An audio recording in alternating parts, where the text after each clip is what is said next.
Archives of Prasar Bharati presents the timeless treasure of golden era.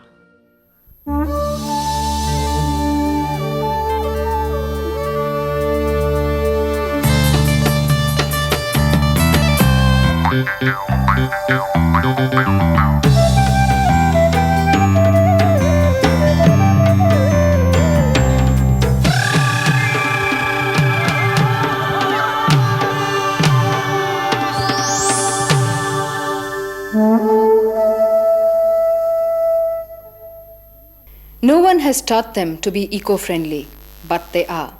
The unique eco-friendly land and water management system of the Apatanis of Arunachal Pradesh is an eye-opener for the rest of the country.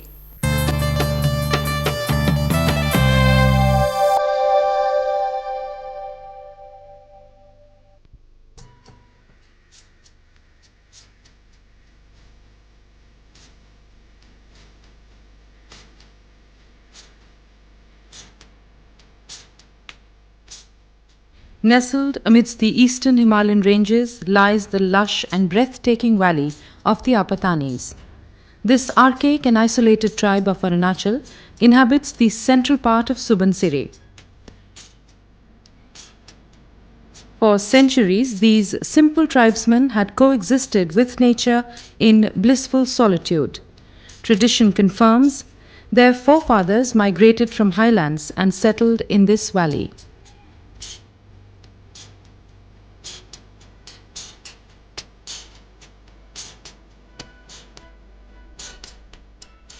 With an average rainfall less than 50 centimeters, the area is blessed by the river Kele. This 29 square kilometer stretch of the valley has an altitude of 2,438 meters and a place so pure that even the onslaughts of modern waves have not tainted it. This valley is also known as the rice bowl of the Apatanis. The Apatanis practice intensive cultivation and utilize every possible bit of land for laying a rice terrace. This is because they are concentrated over a strictly circumscribed area of the valley. They possess expert knowledge of manuring in marked contrast to other tribes in this region. The varieties of rice cultivated are Plair, Plate, Plapins, Empu, Ialang, Rado, Maipyo and Emu. Emu, however, forms the bulk produce. Till recently, the Apatanis had not seen a plough. They depended totally on human power and there was no reliance on animal traction. The fieldwork is done with iron hoes, digging sticks and wooden batons. Apatanis are distinguished by regular features and in contrast to the other tribes, they are tall, slender, with delicate long hands and elongated faces. The most distinguishing feature is the tattoos on the faces of both men and women. The women hide their beauty by tattooing with broad blue lines from the forehead to the tip of their nose and from lower lip to the chin. They make extensive use of irrigations through channels to keep their lands under different states of submersion. According to the position of lands and their separate states of submersion, they cultivate different varieties of rice crop. Water is diverted from the seepage flow and streams from the hill slopes through canals and gullies into collection tanks. From here, feeder channels carry the water to a series of land to be irrigated. The field is segmented with bunds and inlets crisscrossing these bunds. These are parallel to any developed system of wetland irrigation or draining.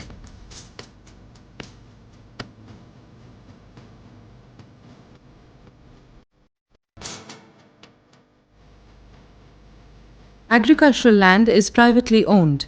Apart from these private lands, individuals have plots for growing vegetables, maize and tobacco. These may later be converted into construction sites as and when needed.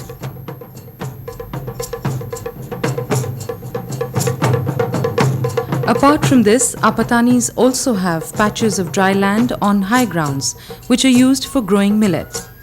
They are conscious about the limited land they have, and with the practice of sedentary agriculture, Apatanis are very particular about the fertility and land use management. Apatani society has undergone random changes with times. Their economy, which once subsisted on agriculture, today is well diversified. We are modern now. According to our old tradition way, this paddy field is a part of our asset. Where we say that yes, this paddy field, whether we get output, the output may be very less. No, output may be very less. But still, that has to be kept. So that's we are keeping it. Yes, education part of it, it's progressing. That is on the other side where we move. Until today in education part of B or whatever, you are finding it here now at this present stage. That's our achievement, what I feel.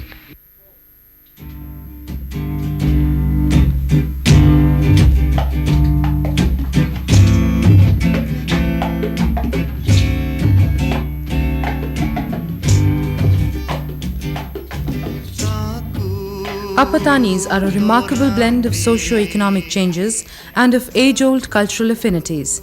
Their society is fast changing, but their unique water and land management remains a marvel. This unprecedented manifestation of eco-culture makes the Apatanis far more ingenious and the true inheritors of the legacy of the Himalayan system.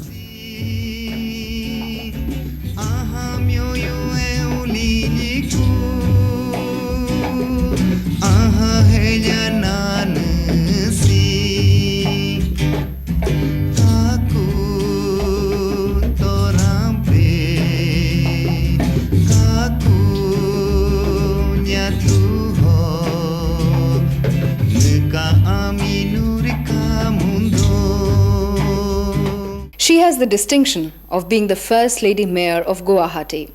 Dr. Hemprabha Saikia has taken up the task to better the civic amenities of the city, which are desperately in need of an overall improvement.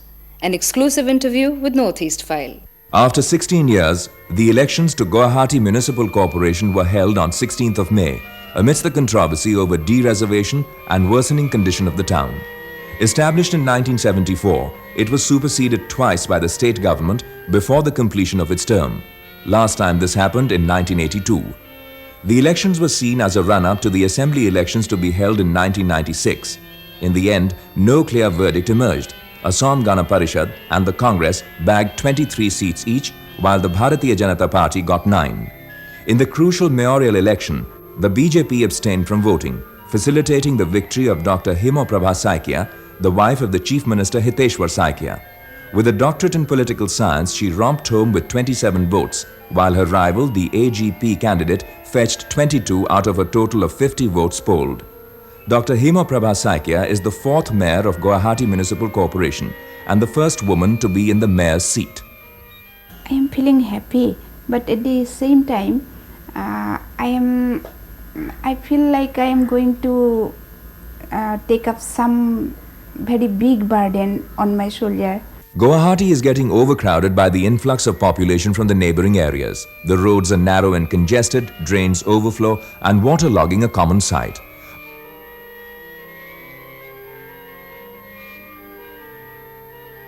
According to a survey conducted by the Assam Engineering College, every year more than 1,000 pedestrians die on the road, 185 of whom are children. At this time, the most urgent thing, I think, it is the improvement of the roads. The question of making drains, that also comes together. You think waterlogging can be removed from the streets of Guwahati? Not very easily, because some technical problems will be there, but we shall try to solve as much as we can. Guwahati has innumerable tourist attractions whose full potential is not being utilized. What does the new mayor propose to do?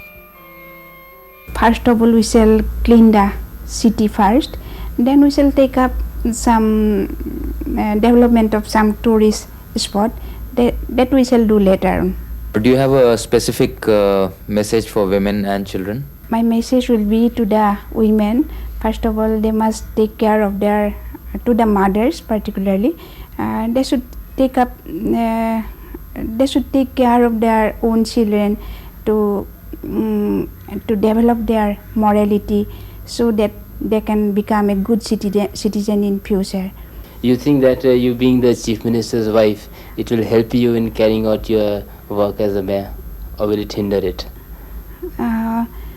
Actually, I don't think it will count much, because I think I consider myself just like an ordinary citizen, and I am asking for vote on a door-to-door campaigning method, and I think I got the votes not as a wife of the Chief Minister. Tezpur, the city of eternal romance, the lush green gardens, the magnificent archaeological ruins, and of course the romantic legend of Usha and Anirudh make it a tourist delight.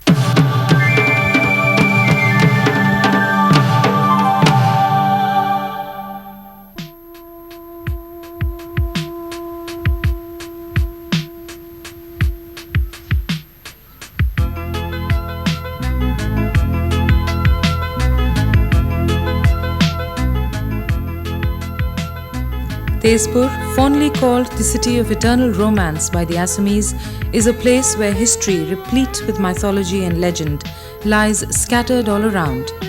Tezpur or Sonitpur means the city of blood. The romance of Tezpur lies in the archaeological ruins that remind one of the gory battle between Krishna and Shiva. These scattered stone pieces tell us that story. Legend has it that the daughter of Asur king Banasur, Usha, fell in love with Anirudh, who appeared in her dreams. Usha's friend Chitralekha drew the portrait from the description and recognized him to be the grandson of Lord Krishna. Using her magical powers, Chitralekha spirited away Anirudh to Usha's boudoir, where they married under Gandharva rites. When Banasur came to know of it, he threw Anirudh into the prison. Lord Krishna came to the rescue of his grandson, where a fierce battle ensued and the city was drenched in human blood. But at last Bana was vanquished and Usha and Anirudh united forever. The ruins and remains of Agnigarh, or the rampart surrounded by fire, bear mute testimony to this immortal romance. Situated on the north bank of river Brahmaputra, Tezpur is the headquarters of Sonitpur district. Undulated green valleys surrounded by hills of Arunachal Pradesh, Tezpur is the hub of the northeast. Tezpur and its suburb, there are so many beautiful places that it will attract tourists from all parts of the state. There were some restrictions beforehand because of the RAP, you know. And now the government of India has decided to remove the RAP. So naturally this place will attract tourists not only of this country but from abroad also. Mahabhairav temple is one of the most important pilgrimage centers of Tezpur. Mahabhairav is one of the holiest temple of Tezpur. It is usually believed that the legendary Usha came here to worship Lord Shiva. The linga of this temple is one of the largest in the country, and here, as it is the holy place, so many people came here to visit this Mahabhairav temple, and it is situated in the middle of the city Tezpur, and many people come here to give their visit to the Lord Shiva. At Bhamor Guri is a mammoth stone inscription made by the Ahom general Kalia Bhamora Phukan, who planned to construct a stone bridge over Brahmaputra. The bridge can still be seen. Amidst the coal park and missionary compound is situated the ruins of Bamuni Hills, famous for its artistic beauty. The sculptural remains date back to the 9th and 10th century AD. The rich carvings that are scattered around invite, but they also speak of the neglect that ancient monuments in Tezpur face. Tezpur is an enchanting destination. This city of eternal romance offers an ideal retreat for all sorts of tourists. Destination information, Tezpur. Road link, 181 kilometers away from Guwahati and well connected by bus services with all towns of northeast. Rail, nearest railhead is Bhalukpong, 60 kilometers away from Tezpur. Air, nearest airport is Saloni. 10 kilometers from Tezpur, it is connected by Indian Airlines. Where to stay? Besides Circuit House, Dak Bungalow and hotels, there is a tourist lodge of Assam Tourism under the Divisional Director for Accommodation. Best season to visit, October to May.